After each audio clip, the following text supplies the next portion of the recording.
इस कहानी की शुरुआत होती है एक सेबेस्टियन नाम के आदमी से, जो कि जर्मनी के बैंक में कैशियर का काम करता है।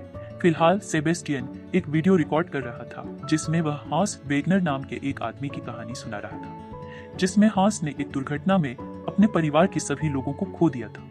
अब अपने परिवार की याद में उसने 4 अनोखे लोकर तैयार किए, जिनका नाम दिया थे रेन, गोल्ड, द वॉल्कायरी, द सेगफ्रिएड और द गोटरडम्न। हांस ने इन लोगों को कुछ ऐसे तैयार किया था कि अगर कोई व्यक्ति इन लोगों को जबरदस्ती खोलने की कोशिश करेगा तो इन लोगों के अंदर का सामान जलकर राख हो जाएगा। सामान जल कर रहा हूँ, ठीक है।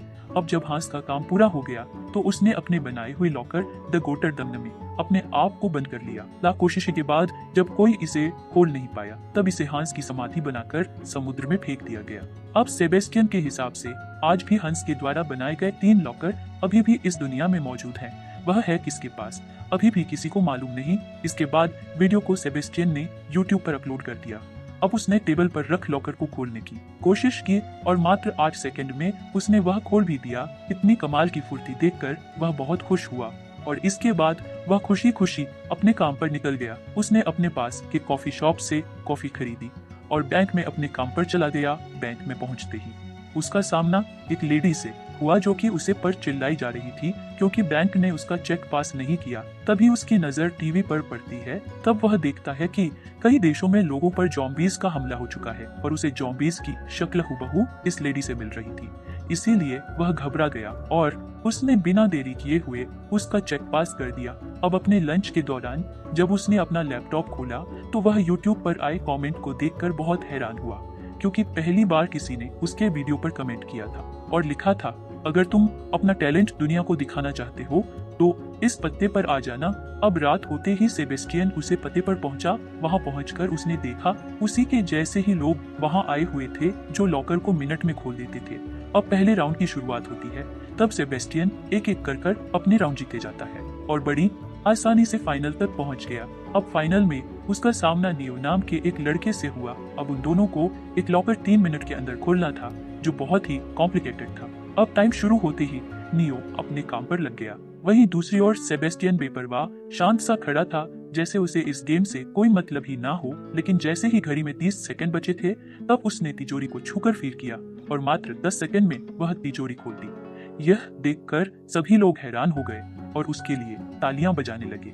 अब उन तालियों के बीच उसकी नजर गुएन नाम की एक लड़की पर गई और सेबेस्टियन उसको देखते ही उसे पर फिदा हो गया और वह इस बात से अनजान था कि यह लड़की उसकी जिंदगी बदलकर रख देगी। समय के साथ साथ उसे गुएन के बारे में कुछ इंटरेस्टिंग बातें पता लगी, जैसे कि वह सिर्फ 6 साल की थी जब उसने अपनी पहली घड़ी चुराई थी और 16 की उम्र में उसका दिल टूटा था। उसके बाद उसने एक कर चुराई। इसके बाद उसे वांटेड घोषित कर दिया गया।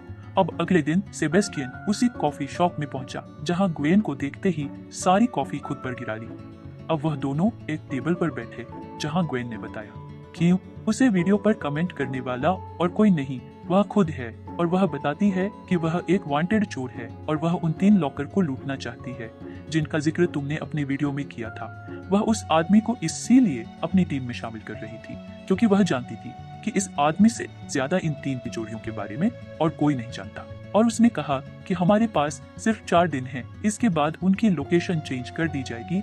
अब ग्वेन ने सेबेस्टियन को एक एड्रेस दिया और कहा, अगर तुम इस मिशन में शामिल होना चाहते हो तो इस दिए हुए पते पर पहुंचो। जाना। अब सेबेस्टियन पूरी रात बैठकर उस मिशन के बारे में सोचने लगता है। अब सेबेस्टियन हांस का बहुत बड़ा फैन था और इसीलिए वह उन तीनों तिजोरियों को खोलना चाहता था।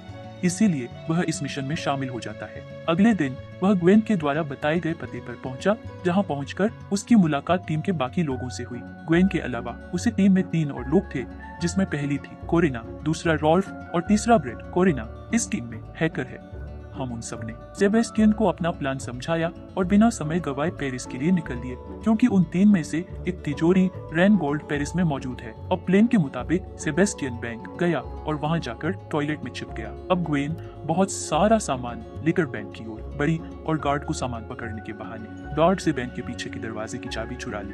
अब वह बैंक के अंदर आई जहां उसने पहले से ही एक लॉकर खुला रखा था। वहां का स्टाफ अब ग्वेन को उसके लॉकर तक लेकर जाता है। अब वह स्टाफ वहां से चला गया। इसके बाद ग्वेन ने सेबेस्टियन को टॉयलेट से बाहर निकलना और उसे लेकर वहां पहुंची जहां उस तिजोरी को रखा गया था। वह इस तिजोरी को देखकर वह बहुत खुश हुआ क्योंकि इस तिजोरी को खोलना उसका बचपन का सपना था। अब बिना समय गवाए उसने अपना काम शुरू कर दिया और धीरे धीरे वह एक एक लॉक को खोलता गया और इसके बाद उसने वह तिजोरी खोल दी जहां पैसों का ढेर मौजूद था।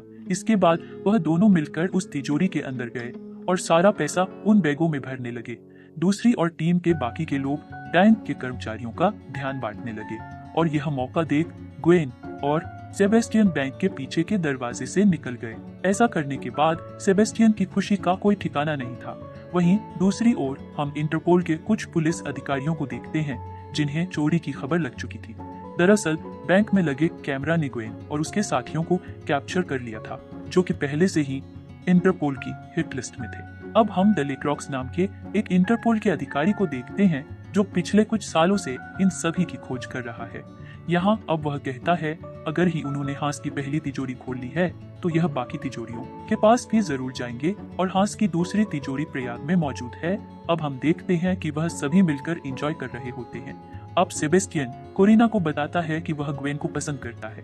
तब कोरिना उसे बताती है कि ग्वेन पहले से ही ब्रेड के साथ एक रिलेशनशिप में है, लेकिन इन दोनों के बीच अब कुछ भी ठीक नहीं है, तो इनका कभी भी ब्रेकअप भी हो सकता है। अब सेबेस्टियन ग्वेन के कमरे में गया और वहाँ दोनों बातें करने लगे। तभी ब्रेड ने इन दोनों को देख लिया और उसे बहुत गुस्सा आया। अब अगले दिन उनकी पूरी टीम प्रयाग पहुंची जहां वह दूसरी तिजोरी वाल कैरी रखी थी, लेकिन यह लोग इस बात से अनजान थे कि इंटरपोल की टीम वहां पर घात लगाकर बैठी है। अब हम देखते हैं कि ग्वेन और सेबेस्टियन दोनों बैंक के एम्प्लॉय बनाकर अंदर गए, लेकिन वहां के सिक्योरिटी गार्ड को इन दोनों पर शक हो जाता है। इसीलिए जैसे ही वह लिफ्ट से निकले, दो सिक्योरिटी गार्ड उनसे पूछताछ के लिए उनके सामने आ खड़े हुए। इससे पहले कि वह सिक्योरिटी गार्ड कुछ पूछताछ करते, ग्वेन ने उनको मौत के घाट उतार दिया। दूसरी तरफ हम इंटरपोल की टीम को देखते हैं जिसे लंबे समय तक कोई हलचल नहीं मिली, दिखाई नहीं दी और इसलिए डेलिक्रॉक्स बैंक के अंदर चला गया। अंदर आने के बाद उसे पता चला कि जिस तिजोरी को वह चोरों से सुरक्षित रख रहा था वह तो एक हफ्ते पहले ही दूसरी जगह शिफ्ट कर दी गई है। इसीलिए यह सब अलग अलग जगह मौजूद थे और चोरी कहीं और हो रही थी। अब इंटरपोल की टीम बिना समय गंवाए इस बैंक की तरफ भागी जहां वह तिजोरी रखी हुई थी। वहीं हम दूसरी तरफ देखते हैं कि सेबेस्टियन ने थोड़ी मशक्कत के बाद वह तिजोरी खोल दी और दूसरी तिजोरी खोलकर सेबेस्टियन पागल हो गया और ग्वेन को गले लगा लिया। वहीं दूसरी ओर वहां की सिक्योरिटी टीम ने हाई अलर्ट जारी कर दिया क्योंकि उन दो सिक्योरिटी गार्ड का कोई अता पता नहीं था। इसके बाद कोरिना ने प्लान बी की शुरुआत की और ब्रेड को लुटेरा बनाकर बैंक के अंदर भेज दिया। अब अंदर आते ही उसने सभी को अपनी गन पॉइंट पर ले लिया। इसीलिए सभी का ध्यान ग्वेन और सेबेस्टियन से हटकर उसे पर चला गया। इस बात का फायदा उठाकर दोनों ने सारे पैसे बैग में भर लिए और वहां से निकलते समय ब्रेड को ग्रीन सिग्नल दे दिया। सिग्नल मिलते ही ब्रेड वहां से बाहर आने लगा, पर तभी वहां के सिक्योरिटी गार्ड ने उसके कंधे पर एक गोली मार दी। लेकिन इसके बाद भी वह रुका नहीं और कैसे न कैसे करके अपनी गाड़ी तक पहुंच जाता है। सब क्लियर होते ही बैंक के अंदर की भीड़ बाहर भागने लगती है, जिसका फायदा ग्वेन और सेबेस्टियन को मिलता है। वह भी इस भीड़ के साथ बाहर आ जाते हैं और अपनी गाड़ी की ओर भागते हैं। तभी ब्रेड ग्वेन को तो गाड़ी के अंदर खींच लेता है, लेकिन सेबेस्टियन को धक्का मारकर बाहर गिरा देता है क्योंकि पिछली रात वह ग्वेन और सेबेस्टियन को एक साथ देखकर खुश नहीं था, क्योंकि उसे डर था कि सेबेस्टियन उससे ग्वेन छीन ना ले। वही सेबेस्टियन ने गाड़ियों को अपनी तरफ आते देखा तो वह अपनी जान बचाने के लिए एक साइकिल लेकर भागने लगता है। काफी देर भगाने के बाद उसने पुलिस को चकमा दे दिया और एक ट्रेन पर बैठकर प्रयाग से बाहर निकल गया। अब ग्वेन और ब्रेड के बीच लड़ाई हो जाती है कि उसने सेबेस्टियन को धक्का क्यों दिया। अब ब्रेड बोलता है कि हमने 2 तिजोरियों को लूट लिया है और हमारे पास अरबों रुपए हैं, इसीलिए अब हमें तीसरी तिजोरी खोलने की कोई सेबेस्टियन के पास जाने का फैसला किया। तब ब्रेड ने उसे रोकने की कोशिश की, लेकिन वह उसे छोड़कर गाड़ी से बाहर आ गई। इसके साथ कोरिना भी गाड़ी से बाहर आ गई और अब इन दोनों ने सेबेस्टियन को ढूंढने का फैसला किया। अब सेबेस्टियन पुलिस से बचता बचता अपने घर पहुंचा, जहां ग्वेन और कोरिना दोनों वहां पहले से ही उसका इंतजार कर रही थी। जिन्हें देखकर सेबेस्टियन बहुत गुस्सा हुआ। तब ग्वेन ने उसे समझाया कि ब्रेड सिर्फ यह चोरी उन पैसों के लिए कर रहा था, लेकिन मेरा और तुम्हारा मिशन उन तीनों तिजोरियों को खोलने का था। अब ग्वेन ने सेबेस्टियन से वादा किया कि चाहे कुछ भी हो जाए मैं तुम्हारा साथ नहीं छोड़ूंगी। इसके बाद सेबेस्टियन भी शांत हो गया और उसे तीसरी तिजोरी को खोलने के लिए सहमत हो गया। इसके बाद वह स्विट्जरलैंड पहुंचे जहां वह आखिरी तिजोरी सीग्रिफ्ट को रखा गया था, लेकिन यह सब इस बात से अनजान थे कि वहां इंटरपोल के अधिकारी इनका इंतजार कर रही हैं। उन्होंने प्लान बनाया कि वह इन सबको अंदर घुसने देगा और फिर इनको रंगे हाथ पकड़ेगा। अब इंटरपोल की टीम को यह पता लगता है कि वह चोरों की टीम 5 बजे चोरी के लिए कैसीनो के अंदर जाएंगे। अब इंटरपोल की टीम ने 8 घंटे उन चोरों के लिए वेट किया, लेकिन जब वह 5 बजे नहीं आए तब वह अपनी पूरी टीम को लेकर अंदर गया और तिजोरी की मालकिन से पूछताछ की। तब उसे पता लगा कि 8 घंटे पहले उसके पास इंटरपोल से कॉल आया था कि कोई उसकी तिजोरी को लूटना चाहता है, इसीलिए वह आखिरी तिजोरी उन्होंने कहीं और सेफ जगह पर शिफ्ट कर दी। दरअसल कोरिना ने 8 घंटे पहले इंटरपोल की ऑफिसर बनकर तिजोरी की मालकिन से बात की और उसे झूठी इन्फॉर्मेशन दी कि ये इसीलिए वह मालकिन ने सिक्योरिटी कंपनी से कांटेक्ट किया ताकि वह तिजोरी को किसी सेफ जगह पर शिफ्ट कर दे, और उस सिक्योरिटी कंपनी ने यह तिजोरी शिफ्ट करने का काम ग्वेन और सेबेस्टियन को दिया था। अब वह दोनों उसे तिजोरी को लेकर बहुत दूर आ जाते हैं। वहीं दूसरी ओर ब्रेड और उसका साथी दोनों कसिनो के बाहर उन दोनों का इंतजार कर रहे होते हैं ताकि वह तिजोरी उनसे चुरा सके। लेकिन काफी देर होने के बाद भी जब उन्हें कोई हलचल दिखाई नहीं देती तब उन्होंने ग्वेन के फोन को ट्रैक किया। तब उन्हें पता लगा कि उन दोनों ने पहले ही वह तिजोरी चुरा ली है। इस बात का पता लगते ही ब्रेड और उसका साथी उन दोनों के पीछे निकल गए। तभी कोरिना ने अपने सिस्टम पर ब्रेड की लोकेशन को देखा जो बहुत ही तेजी से ग्वेन और सेबेस्टियन की तरफ बढ़े जा रहा था, लेकिन इससे पहले कि वह यह बात उन दोनों को बता पाती पुलिस ने आकर कोरिना को चारों तरफ से घेर लिया था। लेकिन फिर भी उसने यह बात ग्वेन तक पहुंचा दी और अपने फोन को गाड़ी के नीचे डालकर तोड़ दिया।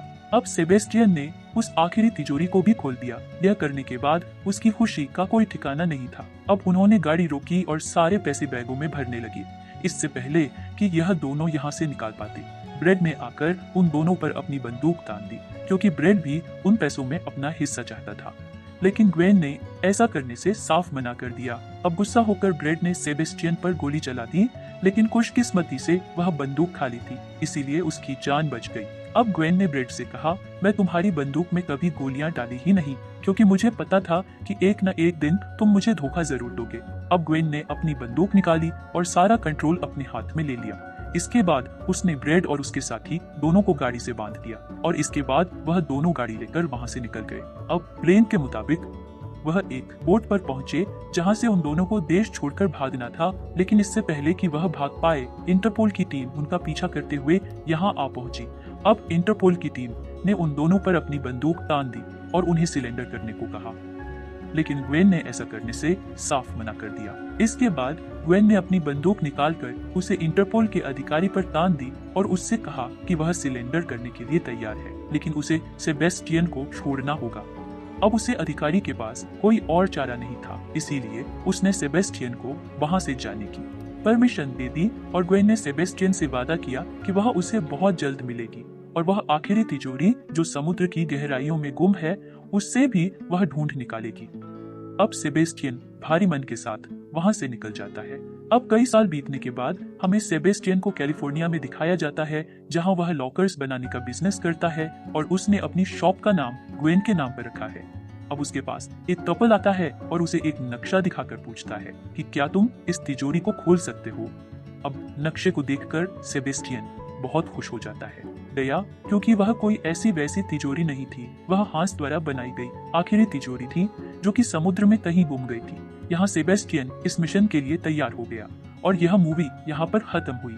अगर मूवी अच्छी लगी हो तो दोस्तों आप चैनल को सब्सक्राइब कर सकते हैं।